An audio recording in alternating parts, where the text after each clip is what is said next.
1974, on vous cherchait.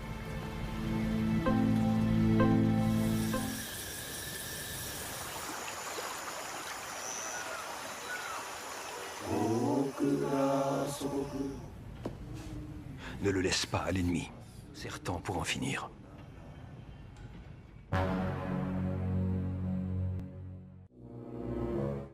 Halo Wal, apa kabar kalian semua? Semoga saja kita selalu dalam kondisi baik, sehat tanpa kurang apapun. Menemani waktu senggang kalian, Mimin kali ini akan berbagi sebuah alur cerita film yang berjudul Onoda 10,000 Nights in the Jungle, rilis pada tahun 2021. Film garapan sutradara Arthur Harari ini diangkat dari kisah nyata yang terjadi pada Perang Dunia Kedua, menceritakan kisah Hiro Onoda, seorang tentara Jepang yang terus bergerilya dan bersembunyi di dalam hutan selama 29 tahun karena menganggap perang masih berlangsung. Bagaimanakah jalan ceritanya sehingga tentara tersebut harus bersembunyi selama 29 tahun?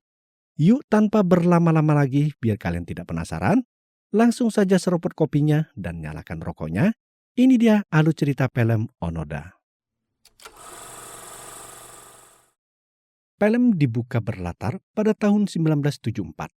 Terlihat seorang pemuda sedang melakukan sebuah perjalanan menaiki kapal menuju sebuah pulau yang bernama Pulau Lubang di Filipina. Setelah sampai dengan menumpang gerobak bermesin milik petani, pemuda itu kemudian turun di tepi sebuah hutan. Ia lalu berjalan kaki memasuki hutan dan mendirikan tenda di sebuah tepi sungai. Pemuda itu kemudian menyalakan pemutar kaset yang menyanyikan lagu berbahasa Jepang. Dengan tatapan yang serius, matanya terus-terusan melihat ke arah balik pepohonan di hutan seberang sungai. Entah apa yang dilakukan pemuda itu di sana. Sementara itu, tidak jauh dari pemuda itu berada seorang pria tua yang berpakaian tentara dan terlihat sudah lusuh sedang memetik beberapa bunga lalu meletakkannya di sebuah padang ilalang. Je reviendrai.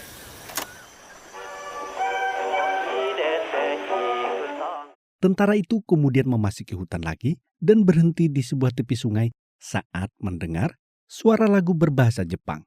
Lagu itu sepertinya membuat si tentara mengingatkannya pada kejadian dirinya di masa lampau. Lalu, film pun dimulai 29 tahun sebelum kejadian hari itu. Tepatnya pada tahun 1944. Terlihat seorang pemuda sedang teler dan terlihat sedang frustasi. Pemuda itu adalah Hiro Onoda yang mengikuti pendidikan pilot. Karena penyakit vertigo yang dideritanya, Onoda gagal lulus menjadi seorang pilot. Di saat itulah seorang komandan berpangkat mayor datang ke ruangan itu mengajak Onoda berbicara. Allez. Raconte-moi. Komandan itu bernama Mayor Yoshima Taniguchi. Sang mayor kemudian merekrut Onoda untuk menjalani pendidikan perwira militer sebagai intelijen. Selama pendidikan, Onoda dibekali pelatihan perang gerilya, filsafat sejarah, seni bela diri, propaganda, dan operasi rahasia. Setelah 3 bulan kemudian, ia berpamitan kepada ayahnya karena akan dikirim bertugas ke suatu tempat.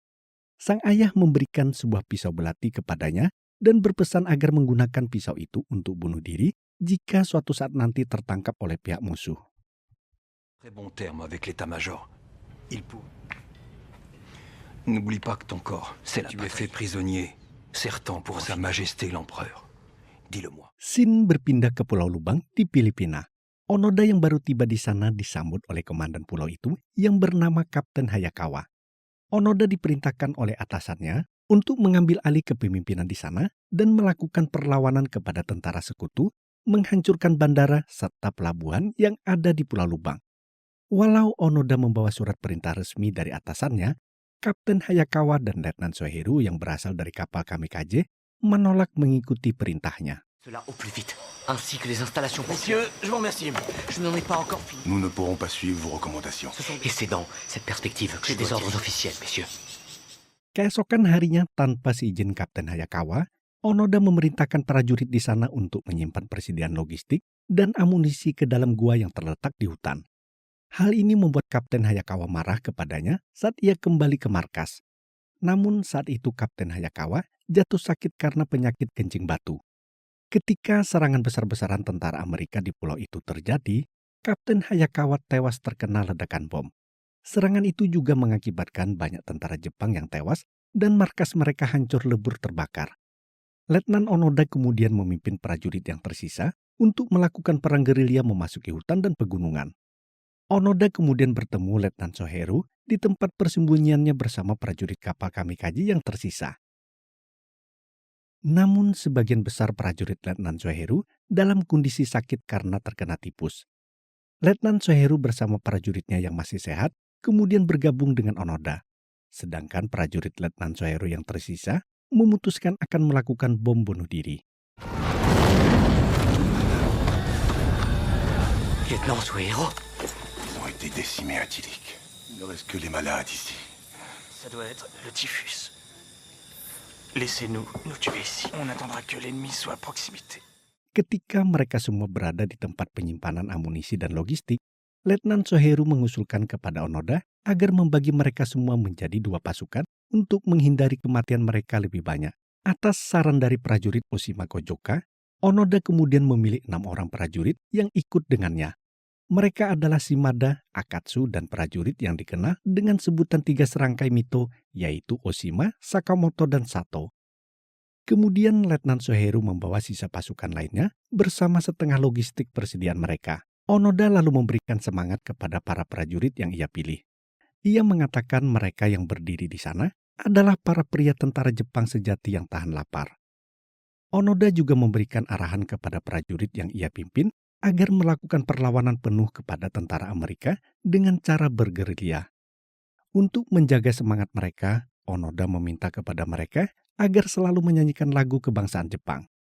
Namun tidak beberapa lama berselang, anak buah Onoda yang bergelar 3 serangkai mito pergi melarikan diri, sehingga menyisakan mereka berjumlah 4 orang. Untuk bisa bertahan hidup dengan persediaan logistik yang sedikit, prajurit Onoda berusaha mencuri buah-buahan dari perkebunan milik warga di pulau itu seperti buah pisang, buah kelapa, dan nangka. Hari itu Shimada baru mencuri buah nangka yang belum pernah mereka makan.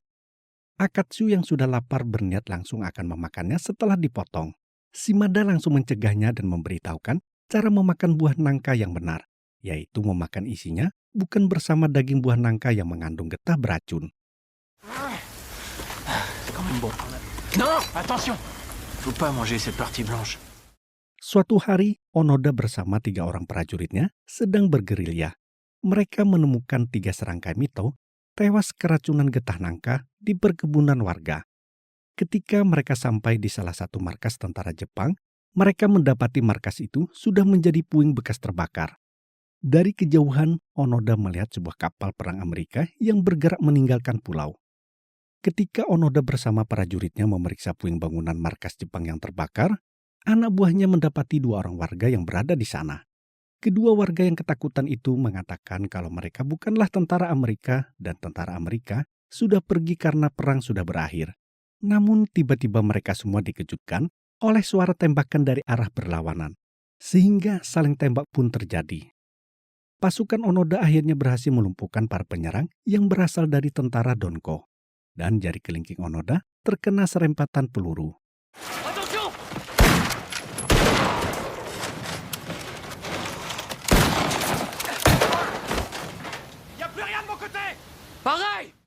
Ketika malam saat berada di markas persembunyiannya, terjadi perdebatan antara Onoda dan Akatsu. Akatsu percaya dengan perkataan 2 orang warga tadi siang yang mengatakan kalau perang telah selesai. Namun Onoda berkeras jika memang perang telah usai, lalu kenapa para tentara Donko itu menembaki mereka? Itu berarti perang masih berlangsung, tidak peduli apakah itu tentara Filipina ataupun Amerika. Musuh tetaplah musuh.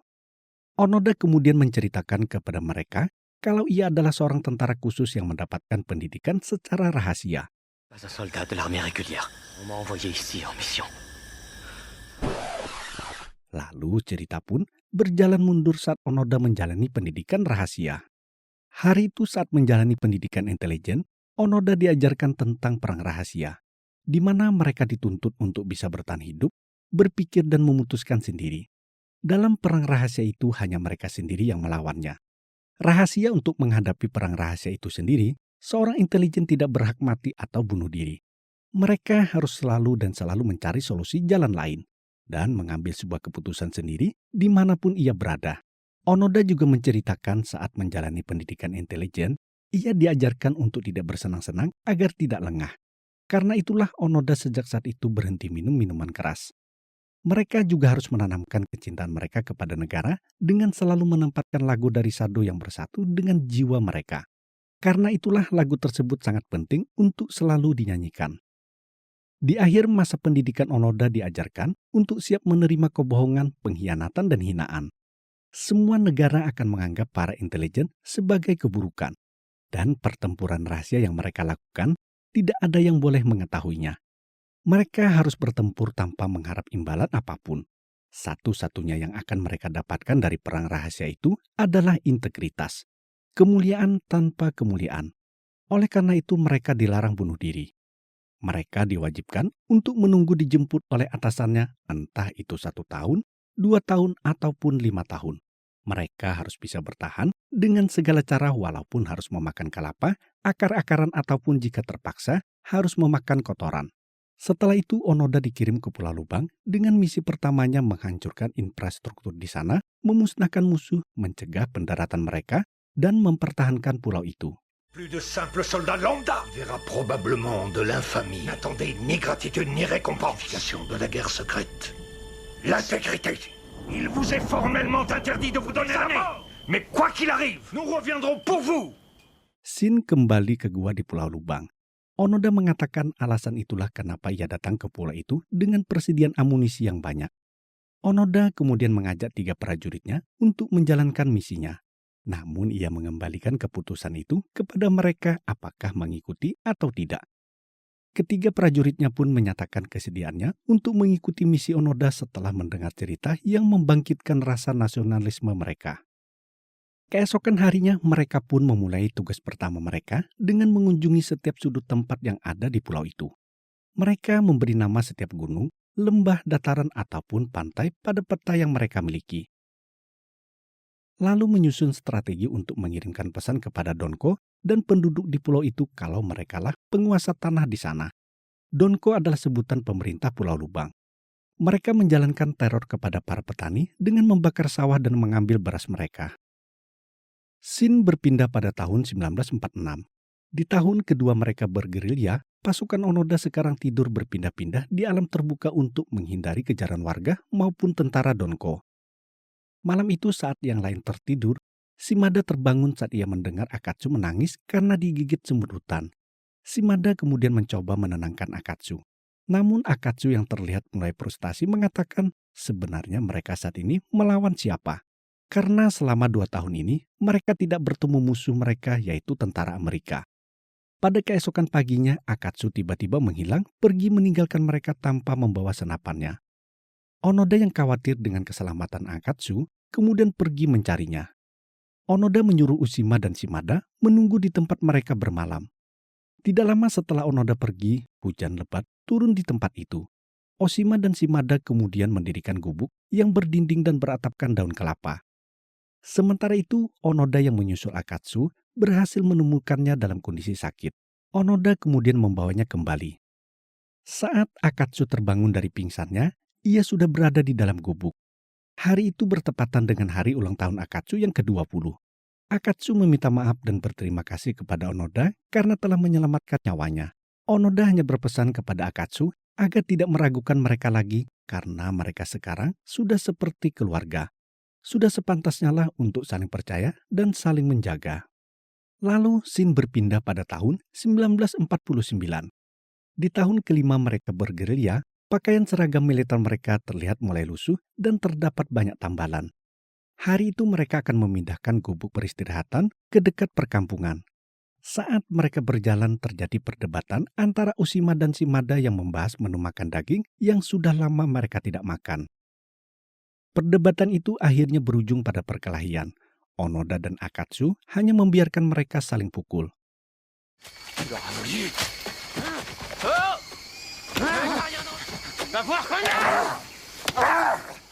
Mereka yang berkelahi akhirnya berhenti sendiri setelah kelelahan, dan Onoda menyuruh mereka untuk mendirikan gubuk di sana. Keesokan harinya ketika mereka sedang mencuri sapi milik warga, tanpa diduga ternyata pemilik sapi itu mengetahuinya lalu menembaki mereka. Salah satu peluru berhasil mengenai kepala Shimada yang membuatnya langsung roboh. Onoda menyuruh yang lain untuk membawanya pergi, dan ia berhasil menangkap salah seorang penembak lalu menyanderanya. Shimada akhirnya mati akibat luka tembak di kepala. Usai memakamkan Shimada, terjadi perdebatan antara Akatsu dan Onoda, karena Onoda masih belum percaya kalau perang telah selesai, walaupun ia sudah mendengar informasi untuk kedua kalinya dari sandera yang mereka tahan. Sandera itu pun akhirnya mereka bunuh. Pada malam harinya, Akatsu yang sudah tidak tahan dengan kehidupan gerilya yang terus berpindah-pindah, akhirnya memutuskan untuk pergi meninggalkan mereka. Walau sempat dicegah oleh Onoda, ia tetap berkeras pergi. Scene berpindah ke tahun 1950. Onoda yang kini hanya berdua dengan Oshima, terus bergerilya dan bersembunyi di hutan dengan cara berpindah-pindah. Akatsu yang berhasil pulang ke Jepang, kemudian kembali ke hutan bersama perwakilan pemerintah Jepang, serta saudara dan ayah Onoda untuk menjemput Onoda dan Oshima. Melalui alat pengeras suara, mereka berbicara meyakinkan kepada Onoda dan Oshima kalau perang telah selesai. Mereka diminta untuk keluar dari hutan dan pulang ke Jepang. Walau sudah diyakinkan dengan kehadiran saudara Onoda dan ayahnya yang membacakan puisi, Onoda berkeras, itu bukanlah yang sebenarnya dan menganggap hal tersebut sebagai propaganda belaka. Hingga hari mulai gelap, para penjemput itu akhirnya pergi meninggalkan tempat mereka berkemah karena mengira Onoda mungkin sudah mati. Ketika malam, Onoda dan Oshima mendatangi kemah tersebut. Di sana mereka menemukan setumpuk koran dan majalah serta sebuah radio yang sengaja ditinggalkan. Ketika kembali ke tempat persembunyian mereka, Onoda dan Oshima mulai membaca majalah dan koran Jepang yang mereka ambil. Mereka juga menemukan foto ayah Onoda yang memakai jas. Namun Onoda meyakininya kalau itu bukanlah foto ayahnya, karena selama ini ayahnya tidak pernah berpakaian kebarat-baratan. Walau sudah membaca berita dan mendengar siaran berita radio Jepang, Onoda malah beranggapan semua itu hanyalah propaganda musuh. Seperti koran dan majalah itu, ia yakini telah dicetak ulang dan diatur dengan sedemikian rupa. Sama halnya siaran radio yang mereka dengar sudah disetting sedemikian rupa. Onoda meyakini perang dengan Amerika masih berlangsung dan pihak musuh ingin menipu mereka agar menyerahkan diri. Onoda yakin kalau tempat mereka berada adalah posisi strategis yang sangat dibutuhkan pemerintah Jepang untuk membantu kesuksesan penguasaan Jepang atas Asia Timur. Dan Onoda yakin puisi yang mereka dengar adalah sebuah sandi intelijen yang dikirim kepada mereka. Mereka berdua pun berusaha memecahkan kata sandi tersebut. Le haïku de mon père! Cet homme, c'était vraiment mon père. C'est phénoménal! Ça, je pourrais bien y avoir. Attendre une chaîne. Oui. Setelah beberapa saat memikirkan kata sandi itu, akhirnya mereka berhasil menemukan jawabannya, yaitu mereka diperintahkan untuk menuju pantai selatan karena di sana akan terjadi sesuatu yang besar. Onoda dan Oshima segera bergegas menuju pantai selatan. Namun ketika berada di sana, mereka tidak menemukan apapun dan siapapun yang berada di sana. Walau dipenuhi rasa kebingungan, mereka berdua kemudian mandi dan menikmati keindahan pantai di sana. Scene berpindah puluhan tahun kemudian. Onoda dan Oshima Suzuka kini telah menjadi tua.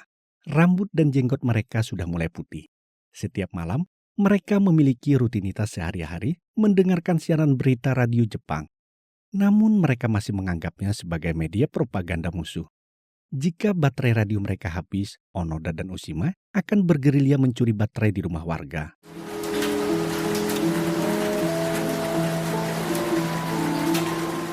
Suatu malam saat hujan lebat, pondok mereka kedatangan seorang penyusup. Setelah mereka menyelidiki, ternyata tamu tak diundang itu adalah seorang wanita yang ingatannya kurang waras, sedang tersesat di hutan dan berteduh di balik dinding pondok mereka. Mereka kemudian mengikat wanita itu selama beberapa hari karena bingung wanita itu harus diapakan. Namun pada suatu pagi saat Onoda dan Oshima masih tertidur, wanita itu mengambil salah satu pistol mereka dan menembakkannya ke arah paha Oshima. Walau wanita itu berhasil ditembak mati, namun kaki Oshima terluka parah. Onoda kemudian merawat luka Oshima yang tidak bisa berjalan. Dengan telaten ia mengobati luka Oshima, orang satu-satunya yang menjadi anak buahnya sekaligus sebagai sahabat dan keluarganya. Setelah beberapa lama menjalani perawatan, akhirnya luka Oshima mulai sembuh. Oshima yang sudah bosan terus terbaring, kemudian pergi ke sungai bersama Onoda untuk mandi dan mencuci pakaian.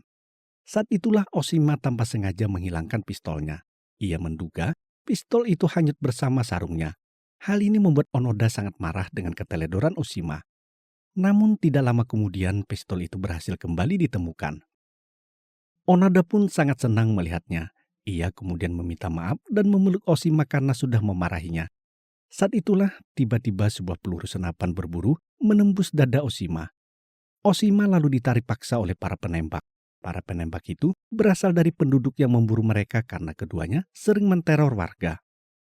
Walau awalnya Oshima berhasil memutuskan tali yang mengikat peluru itu, namun saat ia mencoba lagi untuk melarikan diri, sebuah peluru kembali bersarang di tubuhnya. Oshima akhirnya berhasil ditangkap warga dan langsung tewas.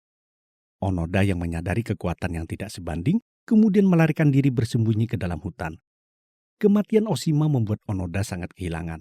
Ia begitu terpukul atas kematian satu-satunya prajurit yang setia sekaligus sebagai sahabat dan keluarga yang selama ini selalu menemaninya dalam kondisi susah maupun senang. Scene berpindah ke tahun 1973, tepatnya pada tanggal 16 September. Onoda yang hanya sendiri terus menjalankan misi intelijennya dengan melakukan teror kepada para petani. Lalu Shin kembali ke pria di awal film tadi. Rupanya dia adalah Onoda yang sudah 29 tahun bergerilya di hutan Pulau Lubang. Hari itu Onoda sedang mengunjungi satu persatu tempat para prajuritnya yang gugur untuk mengenang mereka sembari mempersembahkan 2 kuntum bunga sebagai penghormatan. Dimulai dari Shimada yang tewas di padang ilalang saat mereka mencuri sapi milik warga. Kemudian ia melanjutkan kunjungannya ke tempat Kapten Hayakawa yang tewas terkena bom dan selanjutnya 3 serangkai Mito yang tewas di bawah pohon nangka karena keracunan. Kemudian ia melanjutkan kunjungan terakhirnya ke tepi sungai tempat Oshima Suzuka tewas. Prajuritnya yang paling setia dan paling lama menemaninya berjuang. Dengan hikmat Onoda mengenang mereka yang telah gugur. Saat itulah sayup-sayup dari kejauhan ia mendengar suara lagu yang selalu dinyanyikan oleh Onoda bersama prajuritnya. Ketika Onoda berhasil menemukan sumber suara lagu itu, ia melihat seorang pemuda yang sedang memutarnya melalui alat pemutar kaset. Pemuda itu adalah Norio Suzuki, seorang mahasiswa di Jepang yang suka berpetualang ke berbagai negara. Suatu hari Suzuki membaca artikel berita tentang perjuangan Onoda yang berasal dari Akatsu. Semua orang di Jepang pada tahun 1959 meyakini kalau Onoda telah mati. Namun Suzuki menolak untuk mempercayainya. Ia pun memutuskan pergi ke Pulau Lubang. Dan di hari keempat itu, ia berhasil menemukan Onoda yang saat itu terlihat sangat waspada. Suzuki kemudian mengabarkan kepada Onoda kalau perang sudah lama usai dan mengajaknya untuk pulang bersamanya ke Jepang. Awalnya Onoda menyuruh Suzuki untuk pergi. Namun, Suzuki meminta waktu kepada Onoda untuk berbicara. Onoda kemudian mengajaknya ke dalam hutan. Di sana ia mendengar cerita Suzuki. Onoda yang terlihat masih dingin, kemudian seolah-olah tersadar saat meminum minuman keras yang diberikan oleh Suzuki. Ia teringat dengan atasannya Mayor Yoshima Taniguchi yang sudah mengirimnya ke tempat itu. Onoda kemudian mengatakan kepada Suzuki kalau ia hanya akan pulang setelah menerima perintah langsung dari atasannya, yaitu Mayor Oshima Taniguchi. Onoda menyuruh Suzuki untuk mencari Mayor Taniguchi dan membawanya ke sana. À qui je dois rendre compte, c'est lui qui saura ce qu'il convient de faire. Allez trouver le Major Taniguchi.